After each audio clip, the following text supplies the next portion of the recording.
Bismillahirrahmanirrahim. Alhamdulillahirabbil wassalatu wassalamu ala asyrafil anbiya'i wal mursalin wa ala alihi wa sahbihi ajma'in. Subhanaka la ilma lana illa ma 'allamtana innaka antal alimul hakim. Rabbi shrah li sadri wa yassir li amri wahlul 'uqdatam min lisani yafqahu qawli. Amma ba'd. Alhamdulillah ala ni'matil Islam, alhamdulillah ala ni'matil iman, wa kafa biha min ni'mah. Alhamdulillah, segala puji bagi Allah Subhanahu wa taala yang memberi kita nikmat Islam iman, memberi kita nikmat sehat sempat, memberi kita nikmat untuk selalu bisa menirukan apa yang menjadi perintah-perintah Allah Subhanahu wa taala dan dicontohkan oleh Nabi kita Nabi Muhammad sallallahu alaihi wasallam.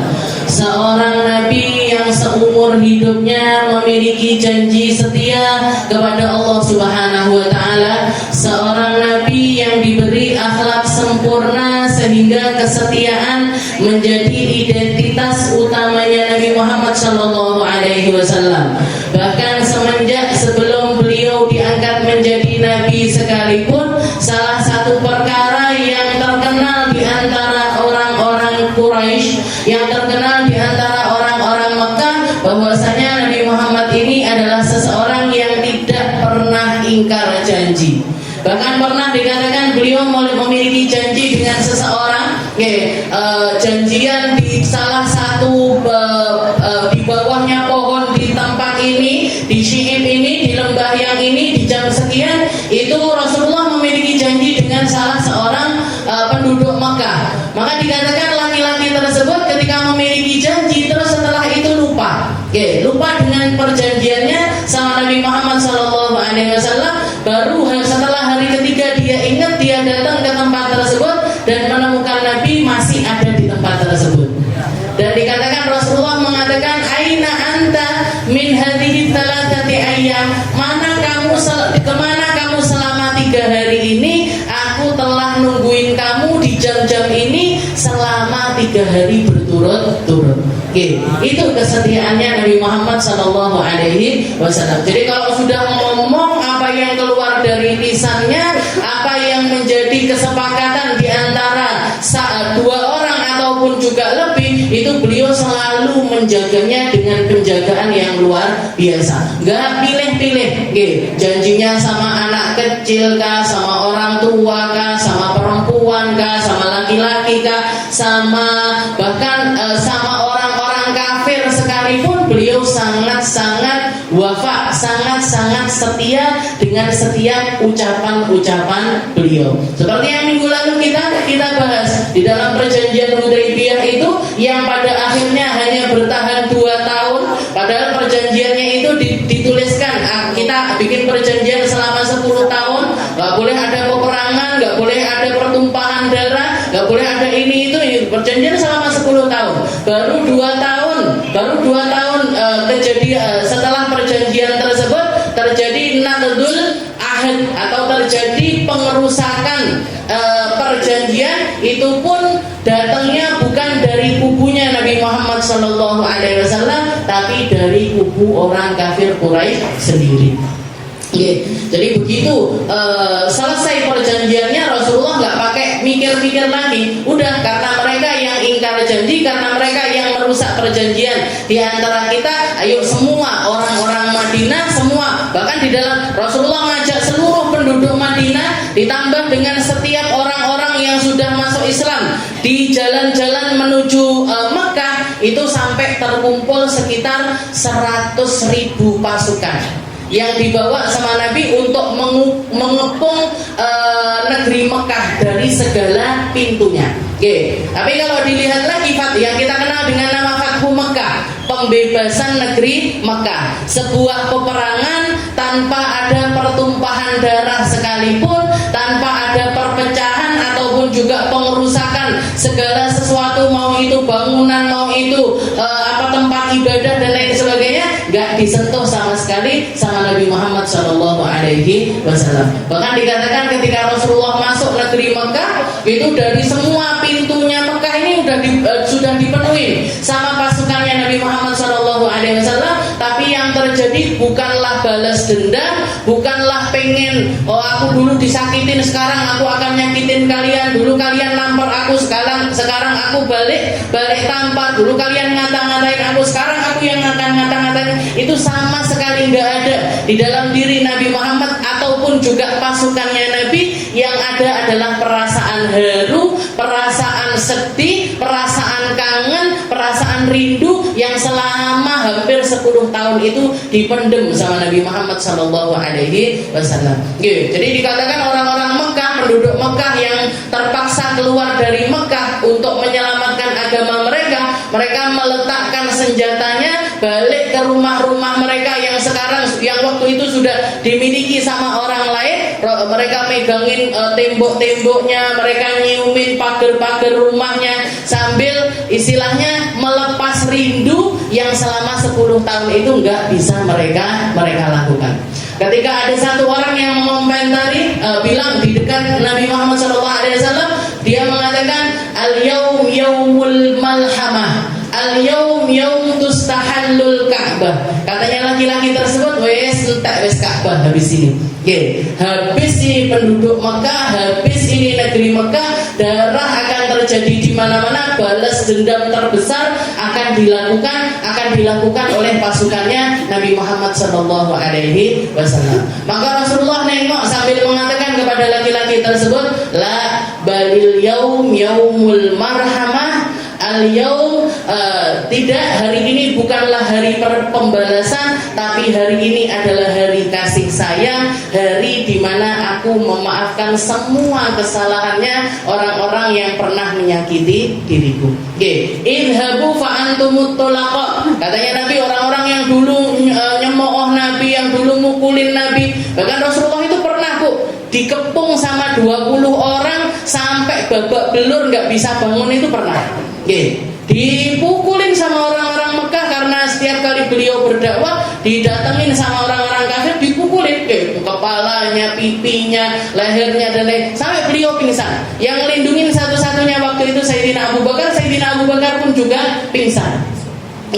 Jadi katanya Nabi, yang mukulin aku sudah aku lupakan, yang pernah ngomong jelek sama aku tak lupakan, yang nyakitin anakku, yang nyakitin istriku, yang nyakitin seluruh keluargaku, semuanya sudah aku maafkan. Katanya Nabi, al-yaum yaumul marhamah. Jadi perang yang biasanya itu penuh dengan kebencian dirubah sama Nabi menjadi peperangan yang sangat penuh dengan rahmat. Ini Nabi kita, Nabi Muhammad SAW.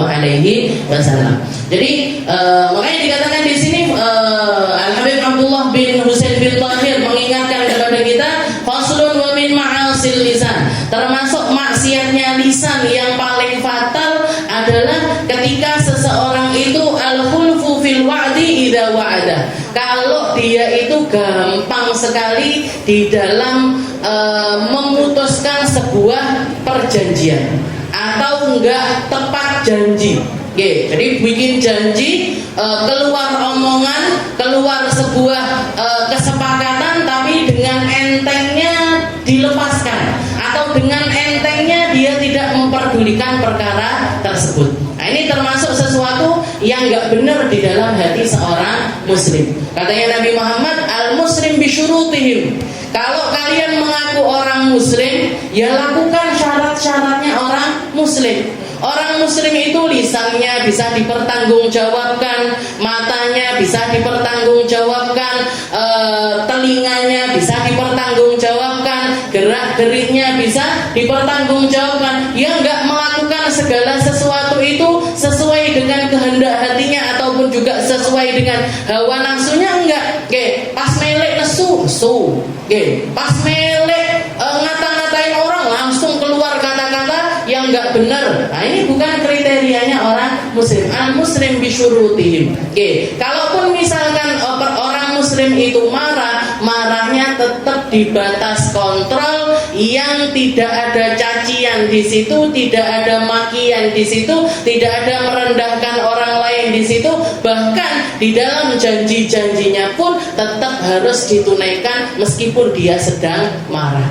Al-muslim man salimal muslimuna min lisanih wa yadih. Katanya Nabi Muhammad, orang muslim itu yang bagaimana? Orang muslim itu yang orang lain itu selamat dari lisannya, dari tangannya. Jadi kalau ngomong nggak nyakitin orang, kalau ngomong nggak bikin gelo orang, kalau ngomong, kalau janji dia akan tepat dengan janjinya. Itu kriterianya orang muslim. Dan itu yang dicontohkan sama Allah Ta'ala. Jangan baca di dalam Al-Quran berapa banyak ayat Allah Ta'ala mengatakan Innallaha la yukhliful mi'ad, Innallaha la yukhliful mi'ad. Aku adalah Tuhan yang gak pernah ingkar janji dan gak akan pernah ingkar janji. Kalau Allah Ta'ala menjanjikan sesuatu pasti akan ditunaikan sama Allah Ta'ala. Kamu berbuat baik, tak balas baik berkali-kali lipat. Kamu berbuat buruk, inna adzabi lasyadid. Ketahuilah bahwasanya aku lebih bisa di dalam membalas keburukan tersebut.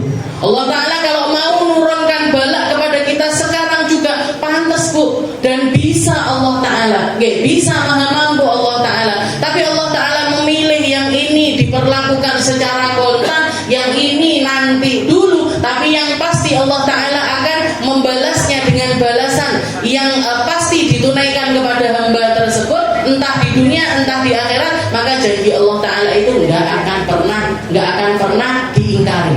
Orang baik dapat kebaikan, orang buruk mendapatkan keburukan. In ahsantum li anfusikum. Katanya Allah Ta'ala, kalau kalian berbuat baik, sebenarnya kalian tidak sedang berbuat baik untuk orang lain, enggak. Tapi kalian sedang menanamkan kebaikan untuk dirimu sendiri.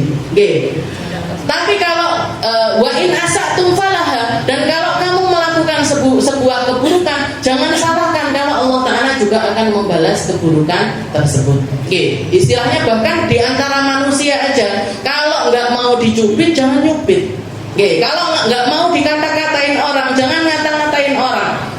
Bahkan di Imam Ghazali mengatakan di dalam Bidayatul Hidayahnya, orang yang lisannya itu tajam kepada orang lain, orang yang lisannya itu nusuk, seringkali menyakiti hati orang lain, nggak perlu orang tersebut, nggak perlu. Jangan kalau dikata-katain buruk sama orang, nggak perlu balas Bu, nggak perlu balas. Tapi lihat, perhatikan keadaannya orang tersebut. Allah Ta'ala pasti akan menyiapkan lisanan hidadan, lisan-lisan orang lain yang lebih tajam untuk membalas perkataan orang tersebut. Dicepak nih sama Allah Ta'ala. Orang yang lisannya buruk, Allah Ta'ala telah menyiapkan lisan-lisan, gak perlu pakai lisannya jenengan, lisan-lisannya orang lain. Bahkan seringkali itu dia dapatkan dari orang paling dekatnya dia. Anaknya dia yang balas ngatain dia, cucunya dia yang balas ngatain dia. Jangan lihat, mau itu orang terkenal, mau itu orang nggak terkenal, Allah Ta'ala akan memperlakukan semacam itu. Orang yang julid, istilahnya kayak misalkan orang-orang yang sukanya ngomongin orang, sukanya ngomong kasar, jangan lihat sendiri. Allah Ta'ala nggak balas lewat siapa-siapa. Allah Ta'ala akan balas lewat orang-orang terdekatnya, lewat orang-orang yang ada di sekitarnya, dan balasannya itu berkali-kali lipat dibandingkan apa yang dia ucapkan.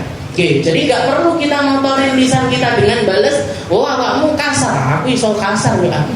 Kamu maki-maki, aku luwih iso. Kamu ngomong binatang, aku yo iso ngomong binatang.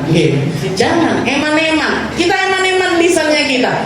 Eman-eman timbangane ngono kuwi lebih baik kita pakai buat zikiran, kita pakai buat sholawatan, kita pakai untuk mengingat Allah Subhanahu wa Ta'ala. Jadi Allah Ta'ala innallaha la yukhlif. Jadi identitasnya Allah yang dijanjikan sama Allah Ta'ala, aku adalah Tuhan yang gak pernah ingkar janji. Sedangkan kriterianya setan, katanya setan, wa wa'adtukum fa akhlaftukum. Saya yang menjanjikan sesuatu kepada kalian, dan aku juga yang selalu ingkar janji.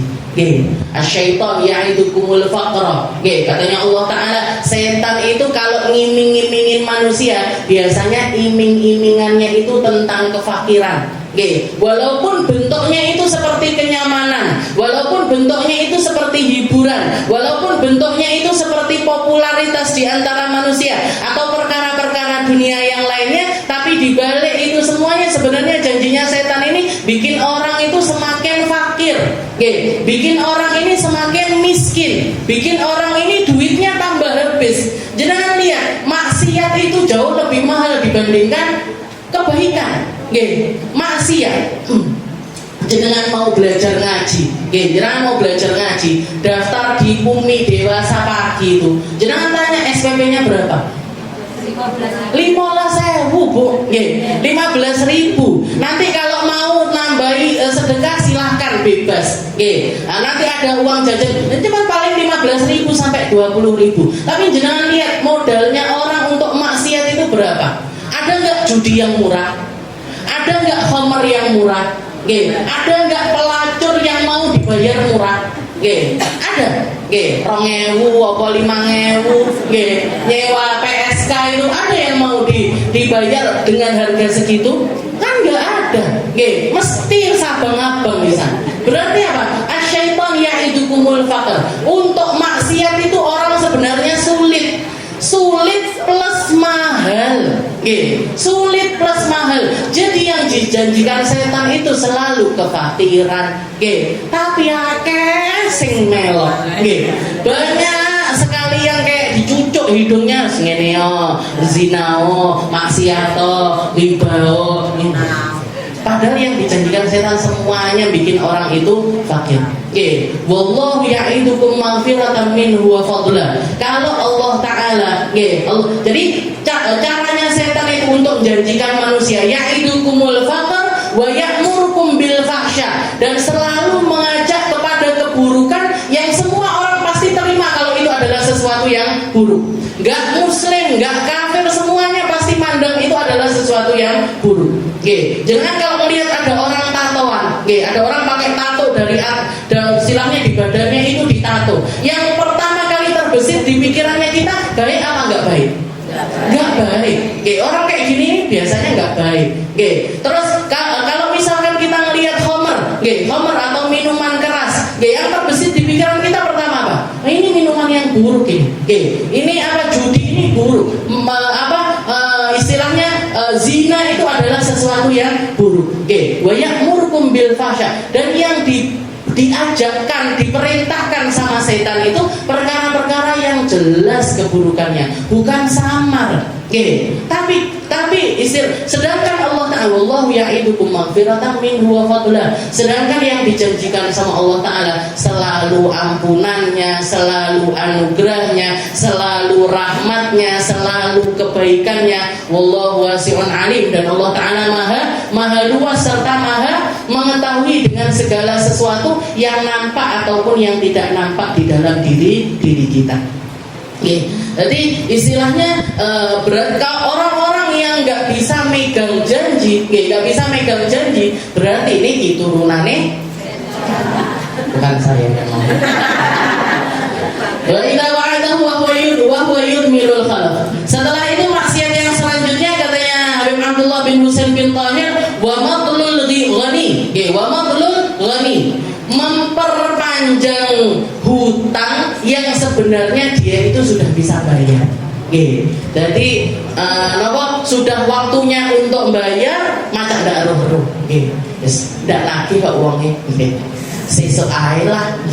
Habis itu emben ae lah, seminggu kas lah, 2 minggu kas lah. Nah ini adalah sesuatu yang nggak benar untuk dilakukan sama seseorang. Termasuk diantaranya kalau kita itu hutang itu bisa jadi perjanjian hutang piutang yang memang saya pinjam sekian, nanti saya bayar sekian. Nah itu bisa jadi seperti itu.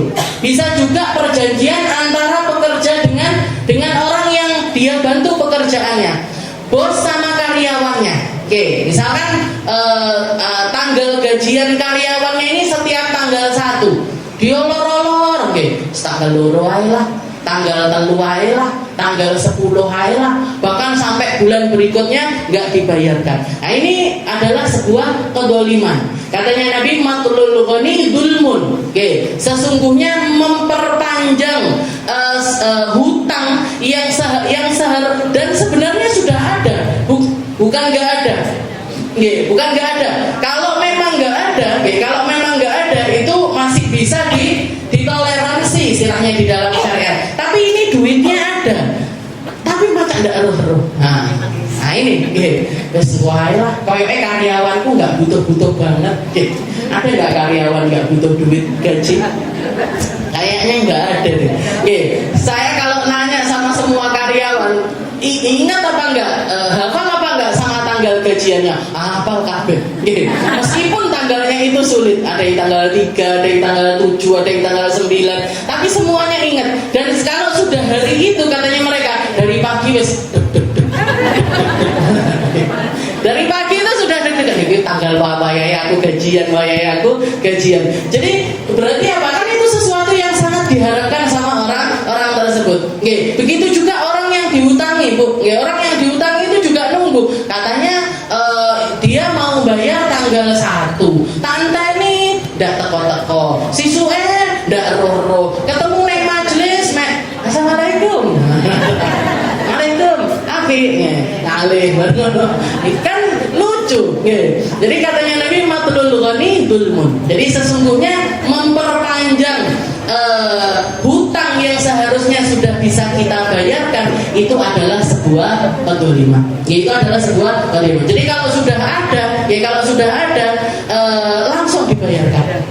Bahkan kalau bisa sebelum tanggalnya kita bayarkan. Sebelum tanggalnya kita bayarkan. Nabi Muhammad SAW itu di beberapa kesempatan itu banyak hadis-hadis yang sampai ke kita itu kalau beliau itu beberapa kali utang sama orang, minjem sama orang, menggadaikan barangnya beliau untuk mengambil utangan dan lain sebagainya. Padahal kalau kita lihat di dalam syariat sebenarnya kan utang ini sesuatu yang sangat tidak dianjurkan sama Nabi Muhammad. Nabi Muhammad itu mengatakan la takhifu anfusakum ba'da amniha. Jangan kamu bikin hatimu itu gelisah setelah sebelumnya itu dibikin aman-aman aja sama Allah Ta'ala. Orang kalau nggak punya utang, adem napa mboten atine? Adem. Kita itu kalau nggak punya utang, nggak punya tanggungan sama siapa aja, mau kemanapun enak, ketemu siapapun juga enak. Katanya Nabi, la takhifu anfusakum. Kalau bisa nggak usah utang. Dan jangan gunakan jangan perindah kalimat utang itu dengan sesuatu yang bukan namanya dia. Utang ya utang. Orang sekarang kan dihiasin kredit, KPR, apa nih? Shopee Pay, Tokopedia Pay Letter. Ini letter itu. Datang dulu barangnya bayarnya carry, datang dulu barangnya bayarnya carry. Apalagi bank-bank itu malah justru sekarang itu nyekokin orang-orang untuk bikin kredit card. Kredit card itu jangan tulisin nih. Kalau jangan punya kredit card, tulisin lagi di atasnya kartu utang. Ini masa beli kopi aja utang, Bu? Gesek kredit card, tuku jilbab gesek kredit card, beli tas gesek kredit card. Jangan tulis itu di kartunya, kartu utang. Karena apa? Jenengan sedang berhutang pakai jilbab itu kalau bisa ngomong jilbab utang. Tasnya bisa ngomong tas utang. Saking nggak bisa ngomong dia. Jadi istilahnya nggak usah maksakan gaya hidup yang kita itu nggak mampu untuk menggapainya. Duwe kelambi, sing penting pantes, sing penting resik, nggak bolong-bolong. Walaupun saya sering dikritik baju saya bolong. Jadi istilahnya jangan capek-capekin diri dengan komentarnya manusia terhadap kita. Oh, nggak update ini HP-nya, nggak update ini bajunya, nggak update ini tasnya. Cuman padahal orang-orang itu, Bu, manusia itu. Saya kasih tahu, orang itu manusia manapun siapapun, ketika kita terpuruk dari ekonomi kita, mereka cuma bisa bilang mesakne yo wong kuwi. Atau kalau yang pegel sama kita, rasa ngomong. Jadi orang itu, manusia itu semuanya. Kan mereka itu ketika kita dalam keadaan sulit, dalam keadaan butuh, dalam keadaan istilahnya terlilit utang yang sulit ataupun juga kebutuhan hidup yang sulit, mereka paling ngomong mesane wong kuwi. nggih. Mesakne nggih, ndak terus nyangoni apa anu gitu. Nah, itu sedikit sekali yang seperti itu. Makanya nggak usah ngarepin sesuatu dari orang lain. Oke. Dan sebisa mungkin nggak usah utang. Hiduplah dengan apa yang Allah Ta'ala jatahkan untuk kita. Isone numpak sepeda, ya numpak sepeda. Nggak kuat tuku sepeda, melaku. Nggak bisa beli sepeda, jalan. Nggak bisa beli motor, naik sepeda. Nggak bisa beli mobil, naik motor. Nggak bisa beli mobil harga berapa M paling mahal itu? 1 miliar, dia beli yang di bawahnya itu. Jadi kalau misalkan kita itu mau beli sesuatu, cari yang butuhnya dulu, jangan pengennya dulu. Saya butuh motor, motor buat saya pergi, buat saya kerja, buat saya ke majelis dan lain sebagainya. Misalkan saya butuh motor, dilihat budgetnya. Oh, saya punya duit berapa? Oh, saya punya duit aman ini 20 juta. Ya sudah, silahkan. Misalkan pengen beli motor baru, silahkan. Tak delok-delok saldoku sing aman 10 juta. 10 juta. Ya sudah, berarti jangan beli baru, beli yang second. Budgetku mek 4 juta. Mana enggak motor 4 juta? Tetap ada, Bu. Tetap ada. Dan sama, rodone yo loro, yo diisi bensin, sama. Makanya ada yang bilang jam harga 10.000 sama jam harga 1 miliar sama-sama nggak bisa beli waktu.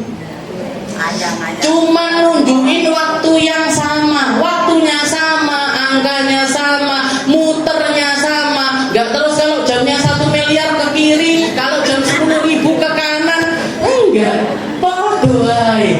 Terus apa yang bikin kita itu utang, kudu, harus beli motor baru, harus beli tas baru, harus beli HP baru. Ngapain? Ini yang bikin orang itu terlilit utang sampai nggak karu-karuan itu karena hidupnya dia sendiri, karena kesalahannya dia sendiri, karena mindsetnya yang kebalik. Jadi katanya Nabi la takhifu anfusakum, jangan kalian itu bikin hati kalian itu ketakutan ba'da amniha, padahal sudah dibikin aman sama Allah Ta'ala. Kalau mau seneng terima apa yang ada, rezekinya manusia itu nggak ada yang nggak dikasih rezeki, semuanya sudah ditakar rezekinya sama Allah Ta'ala. Bahkan guru saya Habib Umar pernah cerita, beliau itu cerita ada satu orang laki-laki, lagi jalan sebelahnya ada sumur, ngeliwati sumur, tahu-tahu nyemplung ke dalam sumur, tapi selamat, ditulungi sama orang-orang.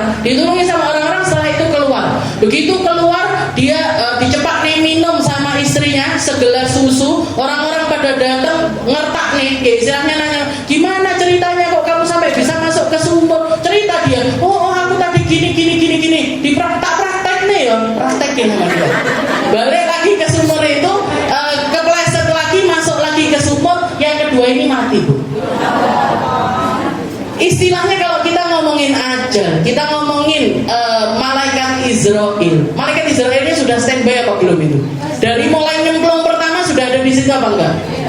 Sudah. Sekarang tadi gini 10 menit kasih, 15 menit kasih, sudah standby dia. Tapi kenapa enggak pas nyemplung pertama kali ini langsung mati? Kenapa kok nunggu nyemplung yang kedua? Kenapa? Masih ada jatah rezeki yang belum selesai. Sak gelas susu ini loh, Bu. Mau nggak mau harus masuk ke perutnya dia. Kenapa? Karena sudah ditetapkan sama Allah Ta'ala untuk jadi rezekinya dia. Masih ada oksigen jatahnya dia, masih ada nafas jatahnya dia, masih ada detak jantung yang jadi jatahnya dia. Dan orang manusia itu nggak akan dimatikan sama Allah Ta'ala hatta tastakmila rizqah, sampai dia menyelesaikan rezekinya. Entek rezekinya masuk sumur lagi, sama judulnya podo, mati kecemplung sumur. Tapi kenapa nggak mati di di cemplungan pertama, matinya di cemplungan kedua. Ini kan Habib Umar bilang seperti itu. Jadi beliau cerita seperti itu. Jadi istilahnya nggak usah kita memaksakan diri di dalam hidup. Apa yang ada dilakoni. Dan kalau kita memang butuh sekali untuk utang sama orang, boleh. Utang itu termasuk jalan keluar yang diberikan sama Allah Ta'ala, dan baik untuk keduanya, baik untuk yang utang, baik juga untuk yang utangi. Dikatakan ada satu orang, ketika Nabi Muhammad SAW menceritakan ada orang ketika masuk ke dalam surganya Allah Ta'ala, dia melihat ada tulisan di pintu surganya Allah Ta'ala. Tulisan tersebut mengatakan as-sadaqatu bi asyri amsalihha. Allah Ta'ala menjanjikan satu sedekah itu pahalanya 10 kali lipat dari apa yang dia sedekahkan. Jadi kalau kita sedekah 1000, itu pahala yang datang dari Allah Ta'ala itu 10.000. Kalau kita jenengan pengen, kalau jenengan, jadi as-sadaqatu bi asyri amsalihha. Satu sedekah itu Allah Ta'ala menjanjikan orang kalau sedekah minimal saya kasih pahala itu 10 kali lipat dari apa yang dia sedekahkan. Bisa sampai 70 kali lipat, bisa sampai 100 kali lipat, bisa sampai 1000 kali lipat, terserah Allah Ta'ala mau menggandakan sampai berapapun. Tapi di bawahnya tulisan sedekah itu ada tulisan wal qarad bi thamaniyati ad'af.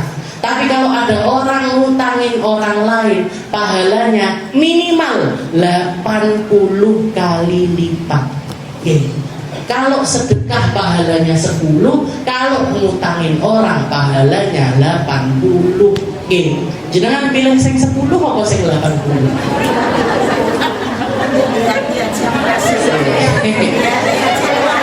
Sadar ini pas momennya seperti ini, timingnya ini kok begini.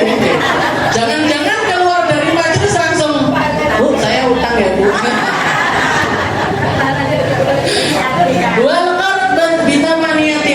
Jadi di pintunya surga, di pintunya surga. Berarti janji Allah Ta'ala yang nggak mungkin dihindari sama Allah. Kenapa kok seperti itu? Kenapa kok ngutangin orang itu pahalanya berkali-kali lipat lebih besar? Li'anna laisa lahul minnah. Karena kalau orang sedekah itu seringkali ngundat-ngundat, tapi kalau orang ngutangin orang lain biasanya tidak diunda-unda. Nggak ada orang pamer diutangi orang itu, nggak ada. Tapi kalau orang pamer sedekah itu banyak. Iki masjid lah ndak aku sing banyak. Ini jalan kalau bukan aku yang bikin, kalau bukan ideku, kalau bukan karena aku. Nah, itu sering kali orang kalau sedekah itu sering dibatalkan karena omongannya dia sendiri, yaitu al-minnah. Nunda-nunda. Tapi kalau qarad, kalau ngutangin orang itu jarang. Jarang orang itu ngundat-ngundat perkara hutang. Makanya dibikin sama Allah Ta'ala itu pahalanya sangat besar sekali. Dan ditambah lagi, apalagi orang-orang zaman dulu biasanya kok sampai ngutang, biasanya kok sampai ngomong saya mau utang, itu terjadi karena dia memang sudah amat sangat butuh. Jadi kalau orang dulu utang itu bukan gaya hidup, utang itu memang butuh. Kok sampai ada orang tunuk-tunuk, aku nyilih duit 100.000, aku nyilih duit 200.000. Itu berarti apa? Sudah pasti dipakai beli beras, atau dipakai bayar SPP anaknya, atau dipakai kebutuhan pokoknya mereka. Bukan kayak orang zaman sekarang, aku taksik 100.000, dia kok bakso. Buat apa? Buat ini loh kok lucu sekali. Atau istilahnya saya pengen ganti upgrade tas saya yang ini mau tak upgrade ke yang lain lagi. Saya pengen beli mobil yang lebih mahal dan lain sebagainya. Orang zaman sekarang itu hutang untuk gaya hidup, kalau orang zaman dulu hutang karena kebutuhan. Makanya tetap Al-Quran itu Allah Ta'ala ada pahala bagi orang-orang yang suka ngutangin orang lain. Bahkan Rasulullah juga pernah cerita di zaman Bani Israel itu ada, di zaman sebelum Nabi Muhammad SAW, ada orang yang ketika dia dihadapkan di hadapan Allah Ta'ala, sudah di hadapan Allah Ta'ala, berarti sudah terjadi kiamat, dia sudah dihadapkan Allah Ta'ala, sama Allah Ta'ala ditanya, apa amal baik yang kamu bawa sampai ke akhirat Saya nggak bawa amal kebaikan sama sekali. Illa wahid, kecuali satu. Saya itu hidup itu satu perkara yang saya itu nggak pernah tega sama orang. Apa itu? Kalau ada orang utang kepada saya, kalau ada orang utang kepada saya itu seringkali nggak tega untuk nagih. Saya sering nggak tega untuk nagih sehingga kadang saya ringankan, kadang saya lepaskan, kadang saya saya undur waktu pelunasannya buat orang tersebut. Maka Allah Subhanahu wa taala mengatakan innallaha ahaqqu bil musamahah. Kalau kamu bisa maafkan hutangnya orang, kalau kamu bisa melepaskan hutangnya orang, kalau kamu bisa mundurkan hutangnya seseorang, aku lebih berhak untuk melakukan kebaikan lebih daripada dirimu. Fadkhulil jannah, maka silahkan masuk ke dalam syurgaku. Makanya dikatakan orang yang amaliyahnya, tapi jangan dimanfaatkan bu orang kayak gini. Masak nih dia. Jadi kalau ada orang yang gampang diutangi, kalau ada orang yang istilahnya gampang ngasih utangan, setelah itu sering melepaskan utangnya orang lain, itu ada banyak pendapat di antara para ulama. Ada yang mengatakan dia akan dimasukkan sama Allah Ta'ala kayak ini tadi, masuk surganya itu digampangkan sama Allah. Ada juga yang mengatakan yudhilluhumullahu tahta dhilli arsyih. Allah Ta'ala nanti akan menaungi dia di bawah naungannya di hari kiamat nanti. Ada juga ulama yang mengatakan orang yang ngutangin orang lain, setelah itu jatuh temponya tapi dia masih mundur-mundurkan, maka dikatakan orang tersebut dikasih pahala sama Allah Ta'ala, pahala sedekah setiap kali terjadi pemunduran.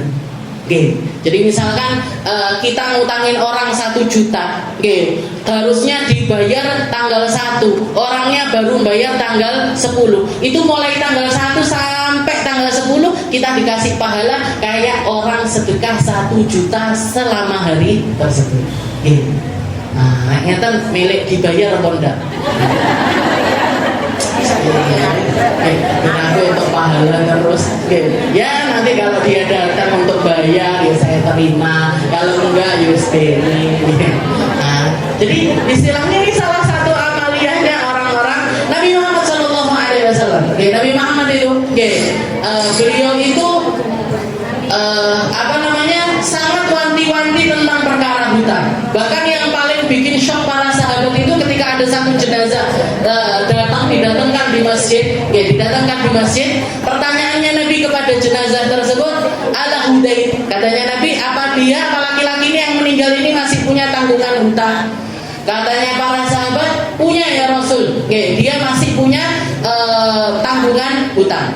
Maka Rasulullah mengatakan, fasallu antum fa ana la usalli ala man alaihi dain. Katanya Nabi, silahkan kalian yang nyolati jenazahnya dia, karena saya nggak mau nyolatin jenazahnya orang yang masih punya utang. Saya nggak mau nyolatin jenazahnya orang yang masih punya utang. Shock para sahabat. Rasulullah sampai nggak mau nyolatin. Kalau orang masih punya utang itu Rasulullah nggak mau nyolatin. Maka salah satu sahabat ngangkat tangannya sambil mengatakan, ya Rasul, utangnya dia di tanggungan saya. Utangnya dia di pundak saya. Maka setelah ditanggung sama orang lain, baru Rasulullah mau nyolatin laki-laki tersebut.